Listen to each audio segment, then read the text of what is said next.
का तूफान। नमस्कार, आप देख रहे हैं दिव्य हिमाचल टीवी और मैं हूं आपके साथ पल्लवी शर्मा। मैं आपके सामने हाजिर हूं हिमाचल आज का मुद्दा लेकर। मंडी के बाद अब आम आदमी पार्टी के राष्ट्रीय संयोजक और दिल्ली के मुख्यमंत्री अरविंद केजरीवाल की कांगड़ा में जनसभा होने जा रही है। वहीं भाजपा अध्यक्ष जेपी नड्डा का रोड शो भी कांगड़ा में होगा। इसके साथ ही सीएम जयराम ठाकुर भी कांगड़ा को साधने के लिए अब चुनावी साल में दौरे पे दौरे कर रहे हैं। इससे लग रहा है कि अब कांगड़ा में सियासी भूकंप आने वाला है। क्या अरविंद केजरीवाल भाजपा और कांग्रेस के रूठों को अपने पाले में करने में कामयाब होंगे? हम पहाड़ी में इसी पर चर्चा कर रहे हैं राजेश शर्मा और ओंकार सिंह। हिमाचल में सियासत तप रही है दिनों दिन और कांगड़ा में आएगा सियासी भूकंप। आसार बन गए हैं, कुछ ऐसे ही आसार बन रहे हैं। सियासत के पन्नों को टटोल लेते हैं। चुनावी साल है और हिमाचल में सियासत आप देखिए दिन ब दिन सुर्ख होती जा रही है। थोड़ा सा आपकी इनिशियल टिप्पणी क्या है इस पे? और जी बिल्कुल, मैं यही कहूँगा कि चुनावी साल है और इस बार मुकाबला राजेश जी और भी कड़ा होने वाला है। और यहाँ हिमाचल में माहौल इसलिए भी गर्म हो रहा है क्योंकि इस बार जो है वो अरविंद केजरीवाल जो हैं वो आम आदमी पार्टी की जो राष्ट्रीय संयोजक हैं जी, उन्होंने यहाँ ताल ठोंकी हुई है। तो सियासत जो है वो अवश्य ही दिन बर दिन गर्म टू पार्टी सिस्टम से निकल के अब हिमाचल में तीसरी पार्टी की एंट्री होगी। मुकाबला आपके कहने का मतलब तिकोना होता नजर आ रहा है। तो सियासत सुर्ख है। मुद्दे पर आते हैं। आपने अरविंद केजरीवाल का नाम दिया। मंडी के बाद अब अरविंद केजरीवाल साहब कांगड़ा में जनसभा करने जा रहे हैं।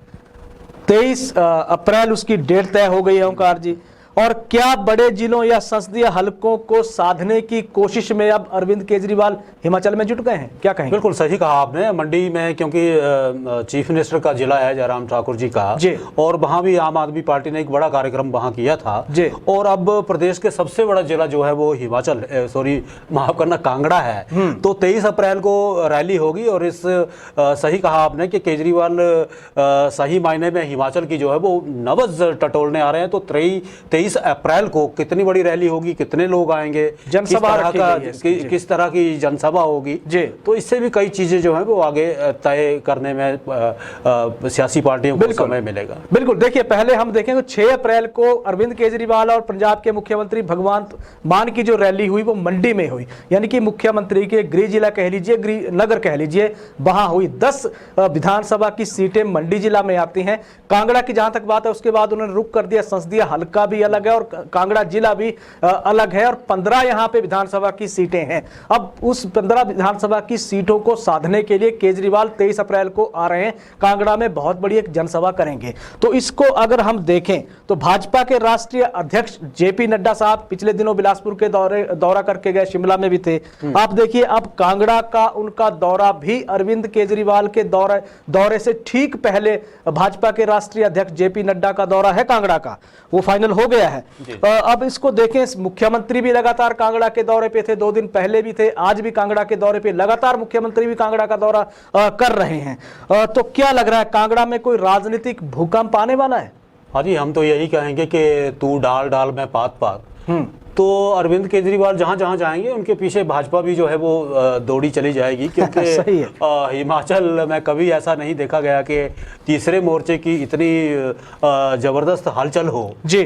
तो मंडी में जैसे ही केजरीवाल जी ने वहाँ रैली की, सभा की, तो उसके बाद अगर 23 को यहाँ आ रहे हैं तो 23 के बाद कई जो है वो भाजपा के नेता बहुत बड़े स्तर पे जो है वो कार्यक्रम भी करेंगे और ये भी जानने की कोशिश करेंगे कि केजरीवाल जी यहाँ क्या करके गए हैं, उसका क्या सियासी असर यहाँ होने वाला है, लोगों में क्या हलचल है, लोगों से क्या उनको फीडबैक मिलती है। तो भाजपा जो है वो अपने उस पर रहती है कि कहाँ क्या जो है वो ढूंढा जाए जी।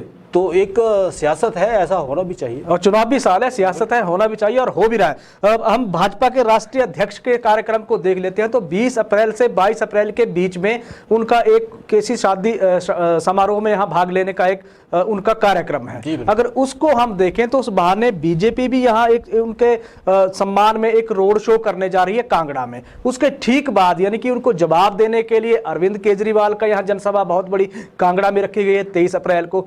अब भाजपा के लिए भी थोड़ी सी चिंता की बात यह है कि भाजपा को अपना रोड शो जो होगा वो जेपी नड्डा साहब का बढ़ चढ़कर करना होगा, ताकि ऐसा ना लगे कि अरविंद केजरीवाल के रोड शो और भाजपा के रोड शो में फर्क दिखना चाहिए। ये दबाव भाजपा पे भी होगा और आम आदमी पार्टी पे उस रोड शो का जवाब देने के लिए उस जनसभा को बहुत विशाल एक तरह से करना होगा। और दूसरे सियासी नजरिए से अगर हम देखें तो भाजपा के लिए मुश्किलें थोड़ी सी ये हैं कि कांगड़ा में भाजपा के खिलाफ मोर्चे बहुत खुले हुए हैं, नाराजगी चाहे वो पदाधिकारियों की हो, चाहे बड़े नेताओं की हो, चाहे कार्यकर्ताओं की। थोड़ी सी मजबूरी अभी तक पार्टी की ये रही है कि बीजेपी साध नहीं पाई है। कांग्रेस में भी एक खालीपन चल रहा है, नेता कौन है अगला, ये सवाल कांग्रेस के लिए भी है। इसीलिए उसी सेंध से बचने के लिए अब आम आदमी पार्टी जब यहां दस्तक दे रही है कांगड़ा में, जब आप देखिए अरविंद केजरीवाल का इतना बड़ी जनसभा जब होगी तो उसके सियासी मायने या सियासी अर्थ बहुत ज्यादा निकलने वाले हैं। ओंकार जी, तो अगले सवाल पे चलते हैं। अगर हम देखते हैं तो कांगड़ा एक तरह से भाजपा की दुखती रग भी रही है। जी बिल्कुल। और केजरीवाल साहब की जनसभा हलचल मचा सकती है यहाँ, ऐसा लग रहा है। राजेश जी, मैं इस प्रश्न का उत्तर देने से पहले मैं एक और चीज़ अपने दर्शकों से कहना चाहूँगा। कांगड़ा हिमाचल का बहुत बड़ा जिला है, सभी जानते हैं, और 16 विधानसभा क्षेत्र यहाँ हैं। 15। तो अगर इन विधानसभा क्षेत्रों में अगर केजरीवाल कोई संदेश दे रहे हैं जी, तो उस संदेश को भांपने के लिए ही भाजपा के जो राष्ट्रीय अध्यक्ष हैं वो भी इसमें मंथन चिंतन करेंगे और इनके जो बूथ लेवल के या मंडल लेवल के मतलब कि पूरी की पूरी भाजपा जो है वो अब कांगड़ा में, क्योंकि कांगड़ा के अगर जैसे आप बता रहे हैं कि 15 विधानसभा क्षेत्र हैं। अच्छा, आपका अगला प्रश्न ये था कि कांगड़ा इग्नोर होता रहा है कांगड़ा को साधने के लिए। तो कांगड़ा इसलिए इग्नोर होता रहा है कि कांगड़ा में कोई भी ऐसा नेता आज तक नहीं हुआ जिसको ये लगता हो कि 15 विधानसभा क्षेत्रों में कोई नया नेता पैदा किया जाए। हर पार्टी ने अपने ही पार्टी के भीतर जो भी यंगर जनरेशन से आता है, जो भी नया नेता वहां आता है, उसकी टांग खिंचाई की ही बात की है। तो अरविंद केजरीवाल जी के बाद आने के बाद जो है यहाँ हर कोई जो है वो अब अपने कदम जो है वो फूंक के रख रहा है। बिल्कुल। तो केजरीवाल साहब बहुत समझदार आदमी है। जैसे उनके भाषण आते हैं, जैसे उनकी भाषा बोली है, तो वे नहीं चाहते हैं कि इस रैली के बाद जो है वो ऐसा कोई संदेश दें जी जिसके बाद कोई भी जो है वो बिल्कुल जी। लेकिन मंडी की रैली के बाद जिस तरह का उन्होंने एक संबोधन दिया था, वहां से मुद्दे उल्टे पड़ गए। अब कांगड़ा में देखना होगा, 23 को आ रहे हैं। शांता कुमार की बात कर लेते हैं। अभी तक तो ऐसा लग रहा है कि पूरा आशीर्वाद है जयराम सरकार को शांता कुमार जी का। शांता कुमार जी ने अभी तक जेपी नड्डा, अनुराग ठाकुर और मुख्यमंत्री जयराम ठाकुर की तारीफों में बड़े पुल बांधे हैं। ओंकार जी लगातार तारीफ करते रहे सरकारों की या संगठन के कामकाज भी। तो उनके जो ड्रीम प्रोजेक्ट थे, क्या वो मुकम्मल हो गए? क्या इस सरकार ने पूरे कर दिए जो इतनी तारीफें कर रहे हैं शांता कुमार?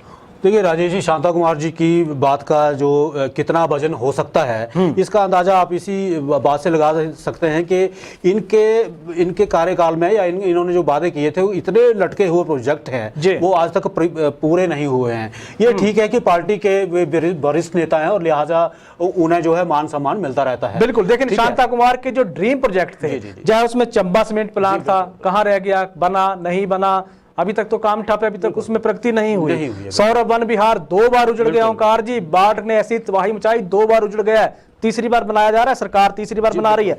सांसद आदर्श गांव योजना की बात कर लें, चौड़ी की पूरी पंचायत को उन्होंने गोद लिया था। परछौड़ पंचायत, उस परछौड़ पंचायत को देख लीजिए, 2014 में उन्होंने गोद ली थी। और उस पूरी पंचायत में जहां तक बात है, हाथीदार संपर्क मार्ग एक बनना था, 2014 से लेके आज तक उसको फॉरेस्ट क्लियरेंस नहीं मिली है। आधा दर्जन गांवों के सैकड़ों लोग प्रभावित हो रहे हैं, सड़क सुविधा उन तक पहुंची नहीं है अभी तक।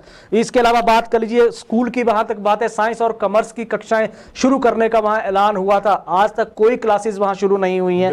वही बात कर ले, वेटनरी डिस्पेंसरी को अपग्रेड करने की बात हुई थी, अपग्रेड नहीं हुई है।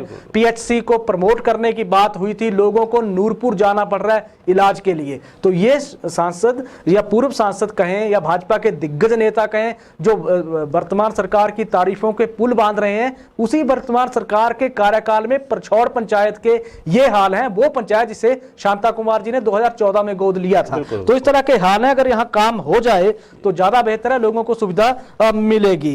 तो कांगड़ा में बात कर लें फिर से, ना तो भाजपा के के पास और ना ही कांग्रेस के पास ऐसा लग रहा है कि फिलहाल नेतृत्व नजर आ नहीं रहा है, तो आम आदमी पार्टी क्या वहां चोट करेगी सबको? देखिए राजेश जी, तीसरा मोर्चा जो है वो हमेशा संभावनाएं लेकर आता है।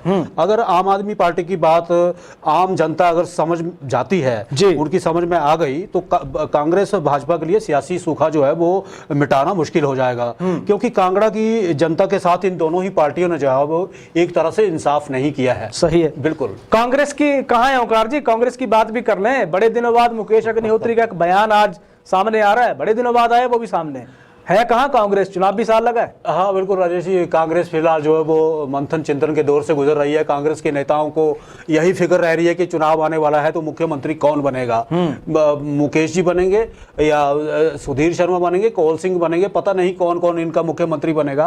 पर इन लोगों में से कोई भी कार्यकर्ता बनने को तैयार नहीं है। आज चुनाव जो है सिर पे है, अभी तक संगठन का कोई अता पता नहीं है। तो ये सरकार जो है, ये सरकार कोई माफ कीजिएगा, ये कांग्रेस पार्टी अभी तक तो ऐसा लगता है कि ना तो इनको जनता पहचान रही है, ना ही ये जनता को पहचानने की कोशिश कर रही है। लेकिन इतना है कि ये अपने अपने विधानसभा क्षेत्रों में कांग्रेस के नेता भी जुटे हुए हैं, यानी कि घर को मजबूत कर रहे हैं। हालांकि प्रदेश स्तर पे नजर अभी नहीं आ रहे हैं उतने, लेकिन घरों को मजबूत कर रहे हैं, जहां से चुन के वो विधायक जाएंगे, मुख्यमंत्री फिर बाद में बनेंगे।